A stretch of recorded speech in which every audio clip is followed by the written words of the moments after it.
So we are in Nashville, Tennessee. So exciting. We are at the Graybox studio in Nashville, and it's so cool. Like, oh my goodness, we're just like, first of all, so honored like to be here. Like, I think it's what a privilege, and Cody is like so great. But yeah, so we're in Nashville. We're shooting acoustic videos, ready for you. It's full of expectation, the song itself, because it gears you up, and we wanted to write something that was just this beautiful moment of like welcoming the Lord and telling him we're ready, like we're ready for you, we're ready for what you want to do, we're full of expectation. It honestly sets a beautiful foundation, and I think it really tills the ground and the soil for the seeds he wants to plant. And then we did my confession. I just got to a point where I just was so tired of getting in the way. Like, I was so done with me. You ever have a day and you're just like, why do you keep doing that? Like, you just keep messing things up, and we just get in the way so much. And so I just got that all out of my heart with this song and just kind of wrote out, Lord, I know I'm a sinner and I know I mess up, and I'm so done with me, so have your way, you can have it all.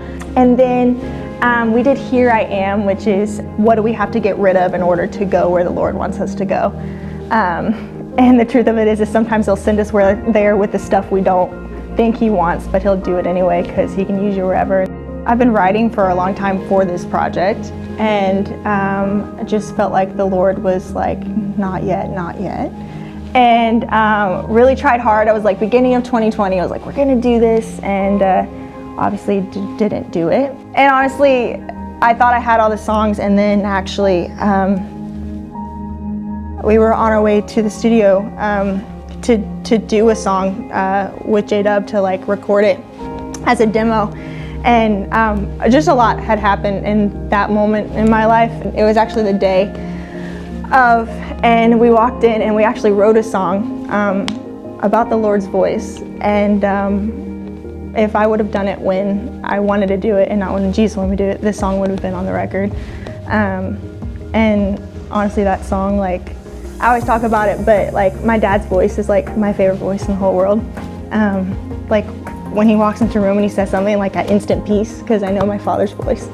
And my dad's taught me about like the greatest voice ever, and that's God's voice and Jesus' voice. And so it's like been the sweetest voice to me, and so we wanted to write a song that just captured that, and we did that day.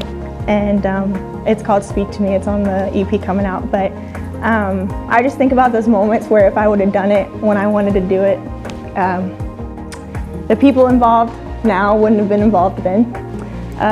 The songs and the moments that happened wouldn't have been involved. So honestly, you just learn every single day that the Lord's timing is the best, and you should just learn it and stick with it and go with it, and it's really the best. But yeah, I'm really excited for this. So it's called Joy. So there's a lot of joy in it, and there's a lot of freedom in this record. And we had a beautiful night recording it. We live recorded it, which is my absolute favorite. So we live recorded it at G5 Church Live, which is so cool. We captured a beautiful moment, a night of worshiping Jesus and encountering Jesus. Have your way, have it your way. I think anyone in the creative realm, releasing any type of art in whatever sense, wants people to be impacted. With this one, I think when we entered the night actually with worship, when we were at the night of the recording, we just really declared like that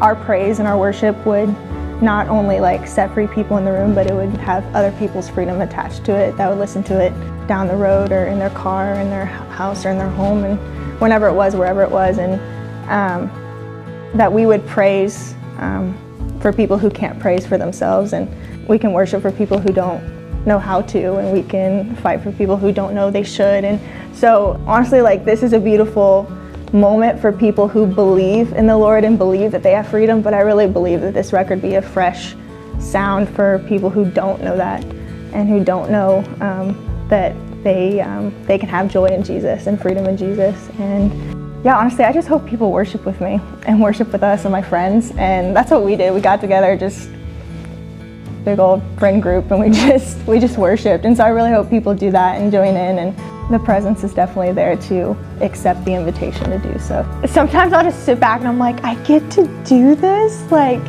I get to be used by Jesus? Like, It's such a difference. It's so, and I think we said this earlier, but it's such like it's like freaky and exciting. Like it's literally like, it's just like, oh my gosh, Lord, are you sure? And then like, okay, let's do this. Like it's so cool. And so it's so humbling and the biggest honor of my life and the biggest joy and responsibility and weight, but all matched into one. And I wouldn't trade it for the world.